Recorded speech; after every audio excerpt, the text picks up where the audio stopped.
always to have Marla Martinez. She is a course optimizer.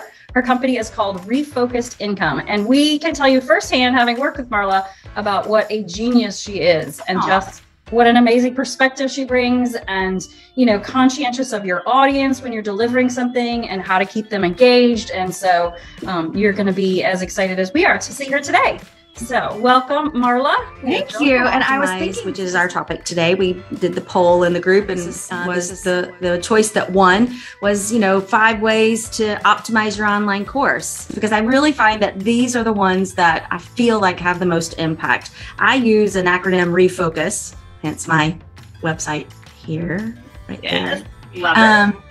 But, the R is the results, and the E is the engagement, and the F is the feedback, and, and then each one has it. So I just took this and kind of narrowed it down to the top 5. So the first one is transformation. That, people pay for transformation, not inspiration or information. They do want to be inspired, but how can we ensure that it's, more than just information? And that was really how I got started with working with entrepreneurs. Is I was taking these online courses during the pandemic, and I would never finish them. And I would just beat myself up mentally for not being able to finish what I'm starting, and what's wrong with me, and why can't I do this? And then I started realizing, I could really help them, because the reason I'm dropping off is because they're just giving me a lot of information that they know that I need, but I don't know that I need that. And that was also kind of the switch in my course when I was developing a course for people to create online courses, because I thought I knew what they needed, but they didn't know they needed that. So whenever I start talking about it, their eyes glaze over. And so, it's really about knowing your audience and being able to know what that 0 to hero journey is for them and how that looks. And then providing the information, packaging it in a way that you're front loading it with their question first. What is it that they want? Because we are all, what's in it for me, right? And so, being able to consider various ways of delivering that information, starting with a question, which we're going to talk about a little bit more in a minute, interrupting that pattern flow of just giving information like a mama bird to a baby bird. But I could get that from an audiobook, right? Here, hello, Andrea. She said, I totally hear you on the not finishing what I'm starting. She said right here. I beat myself up so badly. Yeah, absolutely. I feel like sometimes you sign up for a course or a program and it feels like a full-time job. Yes. How in the world am I going to get through all of this? And so, that's so important to figure out how to make it just what people need. And it's funny, Marla, when you talked about how what you do, people really need, but they don't know they need it, right? They just don't have any clue that they need what you do. We didn't know until we had a couple conversations with you, and we're like, oh my gosh, she can help us so much, because again, we didn't really understand how important it was to have certain links of trainings and how to have engaging questions and like just all the things that you've taught us. But again, like us, we have what we call our workflows that our clients get to manage their virtual assistants. And it's really funny. Nobody wants workflows or SOPs, like none of that. Nobody wants that crap. Right? Searching for that. Right. They're not looking for it. They don't want it. And if anything, they think it would be frustrating or, difficult, right?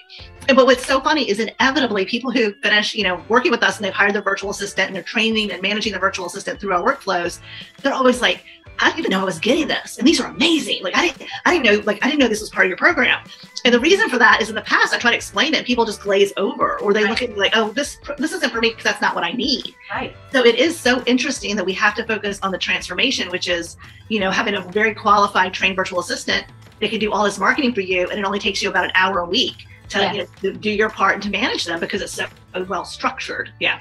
Yeah. And Andrea's on here. She said, yep, keeping up with the course while honoring the SOPs of our business that's already in existence. Yeah. Struggling. Yes. Plate spinning, my husband called it. Remember those guys who used to balance and spin the plates? Yes. Yeah, that's right. It's true. So, but because you have validated, I'll use your course as an example, because you have validated your course so well, you know what we are all struggling with, and you are answering our questions and promising, delivering on the promise of that transformation, because you are giving us what we are looking for, not what we need. And so I think that's what makes a course engaging, is if I am looking for something specific and you're just telling me what I need, but I'm not making the connection, I'm not engaged. Right. So creating that on that validating what you're doing. I mean, I was working with a client this week. She has a really good plant-based course and helping people go whole food plant-based. And the first module, I just could not connect with it because she was telling me things that I'm sure were really important, but there weren't things that I was really worried about or thinking about. So I didn't connect with it. So we just tweaked a couple things to help me connect it, because we'll talk about this throughout today. But, you know, the brain needs to make sense of information. If the information that it's receiving doesn't make sense, it doesn't have anywhere to file it. So it just dismisses it. Which is the other thing about, you know, creating the transformation, is making sure that we're building in action items. You know, there's a difference in knowing something and knowing how to do something. I can read a book or watch a video or recite information if I wanted to on how to change a carburetor. But you don't know that I can change a carburetor until I actually use a verb and change the carburetor, remove this, check that, you know, I have to do something. There's an action that has to happen for me to know that I can do that skill. So considering each module and breaking it apart, what do they need to know? And what do they need to be able to do with it? And that forces you to think about what is the action item for that piece of information. And you know, the only way to really get that transformation is to do the work. So if they're not making it through the course, or they're not connecting with the information that's being delivered, they're probably not going to get to that hero state that we're trying to get them to, right? Yeah, that's important, because I think most of us, we truly want to help people, right? And so I know Jeannie and I take it personally if people don't make it through, they don't achieve what they set out to do. So I think that's one of the things that, you know, we're all good people. We want to truly help people. And so by doing what you're teaching us to do allows more people to finish the course of the program and get the result. You guys know that I work with this Bloom's taxonomy, which is, you know, it's basically just a learning spectrum. And that if you ask people to do too much too fast, then they get overwhelmed and can't do too much. You know, drinking water is great unless you're drinking from a fire hydrant, right? Yeah. And so being really intentional with aligning your content to that transformation. What is it that they want? How is it that you're giving them that transformation? What action items are you giving them to feel like they have a win? And how are you aligning the content of all of your modules directly to that transformation? And, you know, are you giving it to them in bits and pieces and chunks, which is another part of my refocus acronym, chunking this information, so that before I can actually change a carburetor, first I need to go and define what all the parts are. And then I need to understand how they work together. And then I need to go and compare and contrast to other things that my brain understands, so that I can create that in my frame of reference. And then I'm going to analyze and deconstruct things so that I can understand it better and why a certain piece goes to another piece. And then I'm going to evaluate it. And then, you know, if I really understand it, because then I'll be able to show somebody else how to do it. So it's basically taking your course and taking it through that intentional spectrum of what you're asking them to do. And it's funny because all those things you just listed are things that are going on in our brains automatically. Yes. Like we're not, you know, I think when you list that off, some people may be thinking, well, I'm not thinking that way. But the reality is our brains are always thinking that way. We just don't know it and understand it. So yeah, very cool. Yeah. We had a comment here from Andrea, said, give them what they're looking for, not what I think they need. Right. She said, I think I struggle with this in my messaging. And, you know, we all struggle with that in our messaging, because we do so sincerely want to get the information across. But with somebody like Marla, they can help you understand what's happening in that person's mind. So it does get across and it does sink in. Well, and, you know, we'll talk in a minute of one of the 5 ways to optimize is feedback. And, you know, we'll talk about that in a minute, about how incorporating that in helps to find those misunderstandings. And, you know, I think we all do it. Jeannie, I think you're right. I think we all do. The second way to optimize your online course is to write your review. You know, we all want to help more people. And how many of us have, you know, I know you guys did this for me and I did this for you when we finished each other's programs and courses. Okay, we'd love to get a review from you. And our first thought is, okay, what do you want me to say? What do you want to include it? So, you know, the transformation and the review kind of go hand in hand, because the transformation is 2 years from now, when someone completes your course or program or membership, and they get the transformation that they've been looking for or more, what do you want them to say? If someone asks them, how did you get to where you are now? What do you want them to say about your program, membership, or program, course? You know, and just write that review now. What are the top 3 to 5 things you want them to talk about? Then look at your course and kind of reverse engineer it and build those in. You know, you can build in milestones that show that accomplishment for each part of it. And then they have that, they know how to talk about it. You've almost given them the words, basically, that you want them to use when they write the review. If you build in like a reflection component to each module at the end of each module to say, how did you feel in the beginning of this module and how do you feel now? And obviously you would word it better than that. But, you know, they're kind of writing out in a sentence or two that transformation, that in the end of the course, they can then pull all of those, put them in together, and then they've written your review for you. And you've taught them how to do it. I love that. I absolutely love that, because it's not only giving them the wording, it's also kind of formulating in your mind, what do you want them to learn? And when you have that already in your mind, you can make sure that your course or your program or whatever module you're on brings them to that conclusion. And if what you're giving in your program, if you have something here or there that doesn't align to that review or doesn't align to that transformation, maybe it doesn't need to be there. So it's a good way to question it. Speaking of questions, that's the third thing, is starting with a question. We talked about engagement, and questions engage the brain, because if I sit here for an hour and just start spilling out information to you, you are receiving information in one way. But if I change it and I say, why do you want to optimize your course? I'm activating that frontal cortex of your brain to even think about making sense of what that means. And it doesn't have to have a right or wrong answer. Questions are not always right or wrong. It can just be provocative or make you think about something or make you disagree with it or anything to just get the front of your brain thinking about that topic so that it can then make sense of it and put it in its place based on their own experiences and frame of reference. And then there's also the question that I like to do at the end of a module that is promoting that reflection or related to that review. And, those kinds of questions are really thinking about your future self and how this course is going, or this membership or this program is going to get them from that 0 to here. True with the questions. And it's so funny. I feel like engagement is a word we hear all of the time. Because obviously with social media, you want engagement because, obviously the algorithm wants engagement, but you also don't want to feel like you're always talking to yourself. So you want to have conversations with people, right? But when in the context that you're talking about, you're really engaging their brain. You're getting them to start thinking, okay, how does all this information apply to me? How am I going to use this? I love that. Because it's different, like with us in a live right now, because I can engage with you and you can answer and we can give feedback. But in a recorded video, that's not really possible. However, it still changes the pattern of the flow of the information. If I'm asking a question, you're grappling with something in your brain rather than just receiving information. So it still is a really good way to engage. So let me ask you this. Inside the module, let's say we're recording a module, and let's say, the question is, how do you feel about setting up your video studio? Or do you feel confident with, setting up a studio in your home, or whatever the question is? After you ask that question, do you give them time, or do you ask them to write it down? Or what is your suggestion? I mean, I know you're trying to shift the brain, but, obviously you can't just keep talking because that person's mind is now thinking about the question. So How do you kind of implement that into the context of that module? Well, you want your questions to you can do it in a couple of ways. I like to use essential questions at the beginning because I'm having you think about what I'm about to say. So it's not really something that they need to write down. It's just something that they need to kind of start thinking about that you're going to be filtering and adding to. So it's not really a yes or no question. It would be more of a, how do you feel when you think about getting all of the equipment set up? And then that kind of, for some, might bring on some anxiety. And so then you would start saying, okay, well, we're going to help you with that. And here are the 5 things that you're going to be able to do by the end of this module. So I've already said, okay, they're giving me 5 things that I'm going to, I'm making connections.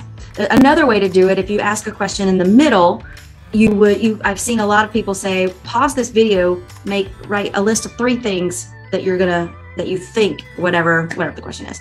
And then they can restart the video again. Some may do it, some may not. Okay. Right. And then at the end, it's that reflection component question. How did you feel at the beginning of this, and how do you feel now, and how do you see your life after you complete this, that, or the other? You word it in a way that they're thinking of themselves as in their future self being successful after they've implemented this transformation that you have helped them get to. So the next one is feedback. And this was the biggest thing that I saw missing in online courses when I first started taking online courses a couple of years ago when the pandemic started. I just felt like, I always had questions of, well, is this right? I did this, but did I do it right? Does this make sense? Am I on the right track? And then if I didn't know, what if I'm doing it wrong? Then I'm just wasting time. And so having that, like you guys have the group and your Tuesdays and your Thursdays and that work session, Kirsten, that you were talking about, I think those are just really great ways. And a lot of coaches and programs have office time, office calls. What are they called? Office hours. Office hours, that's it. Or something where they're giving feedback. Or another program that I'm in, there's a group, a Facebook group, and you ask your questions in the group with the hashtag ask, and then once a week he gets on and he answers all the questions live. Or, so there any way that people can get feedback or offer that. Another group that I was in, they created little mini cohorts within the program of 15 people. And every time we got together during the program, these were scheduled meetings, and we would kind of share what people were doing, and then we could get feedback on that. I'm also part of a mastermind group, and getting that feedback is important to just know, it can be from anyone. It can be from, does this make sense for you? And just getting feedback is always good. A decade ago, taking online courses, we had courses on Udemy when Udemy first came out. We've done lots of courses over the years. And I feel like for us, both of us really enjoy having the Facebook group where people can ask us questions throughout the week and we can give them a quick answer. But we love the Q&A that we have every Tuesday because it really allows us, chances are if you have that question, someone else has that question. Or if you have, come up with the title of a video and you just want to know how it's landing with other people. Because again, a lot of times it's not just Jeannie and I giving feedback, but everyone on the call can kind of weigh in, which is really great.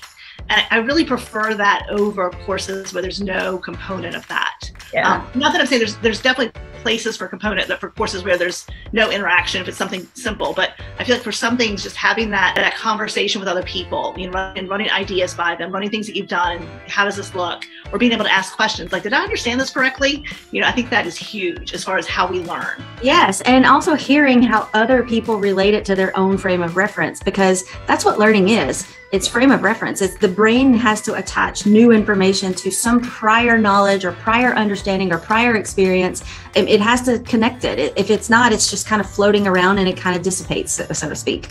Oversimplified version of that. But you get the idea that you have to connect it. So when I hear someone else ask my same question and then apply it to their situation, and then it just helps me deepen my own understanding of it.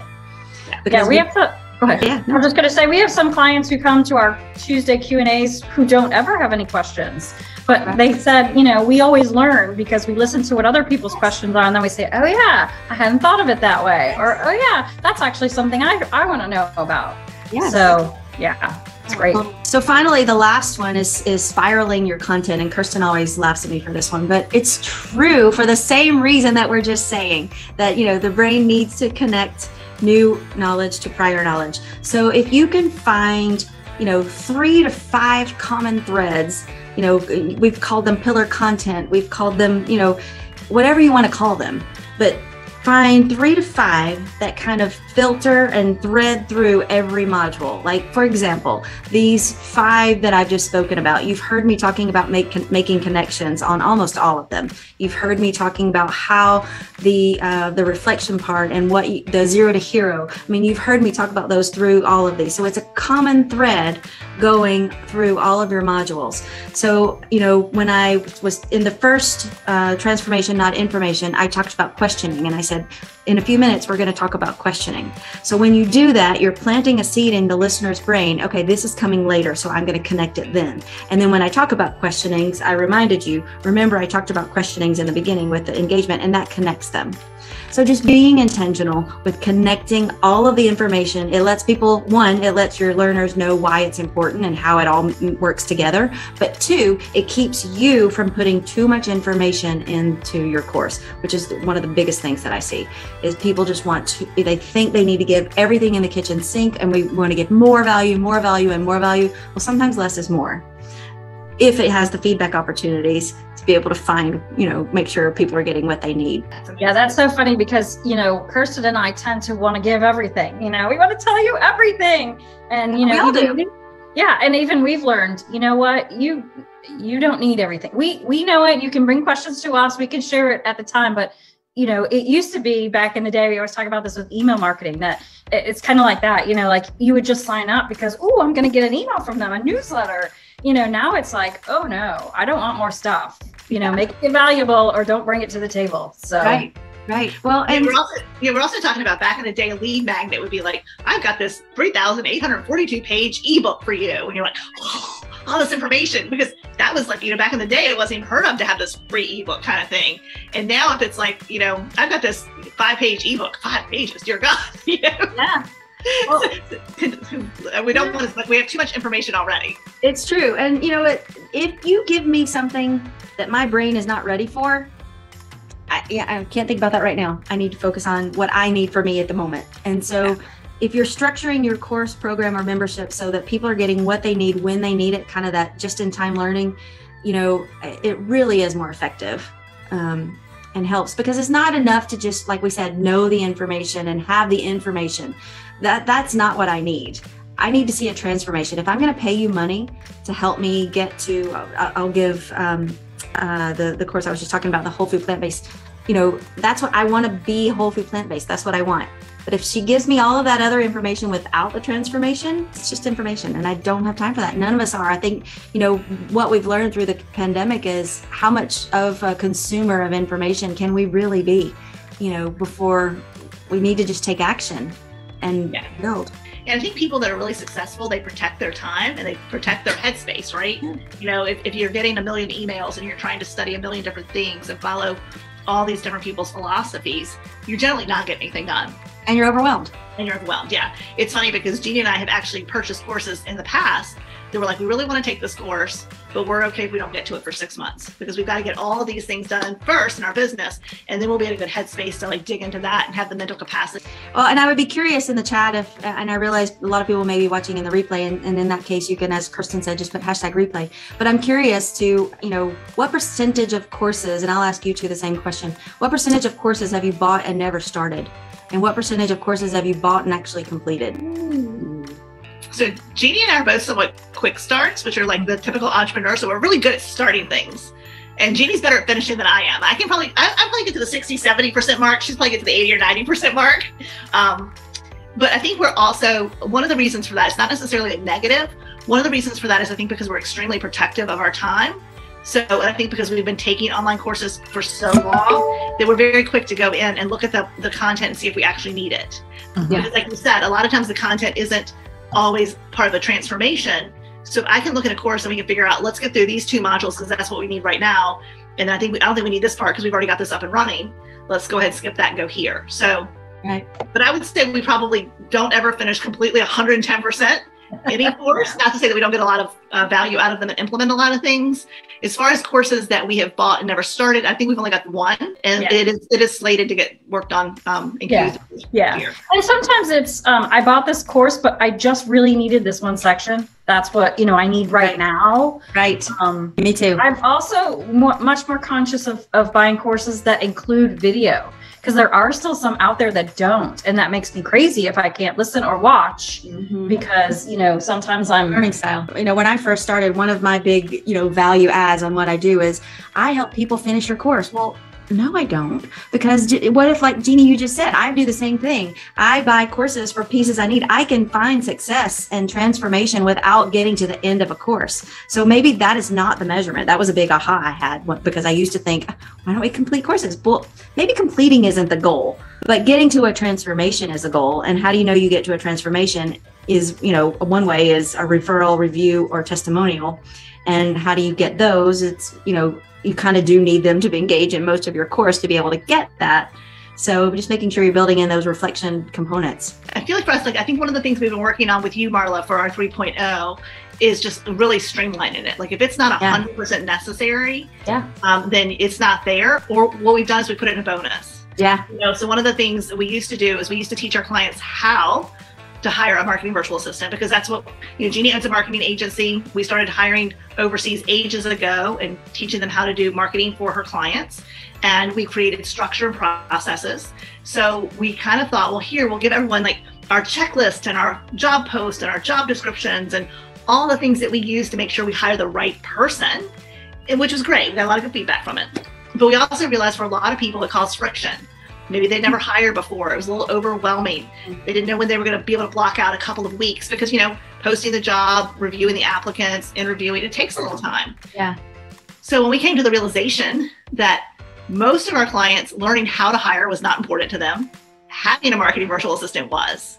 And so when we decided to streamline it, and we now have, you know, qualified, vetted, trained marketing VAs that our clients get to, you know, have a conversation with and decide who they want to work with, that took out that entire part of that entire module, right? It was like they don't need to know all of those things. Yeah. But what we realized is, some people do want that information. We can put it in a bonus. Hey, if you want to hire, because Marla, you've gone on to hire 5 people. So obviously learning how to hire was important to you, right? Mm-hmm. So that was a skill that you wanted, and you realized how you leverage it. But, for most people, their marketing virtual assistant may be the only team member they have for quite a while. Mm-hmm. So, we need to help people have the transformation as quickly as possible. Right. So most people are struggling, with their marketing. They're struggling with getting everything done. And so if we can take as many steps out and do it for them, we always joke that our program's done with you and done for you, then we can get the transformation really, really quickly. And obviously that benefits everyone.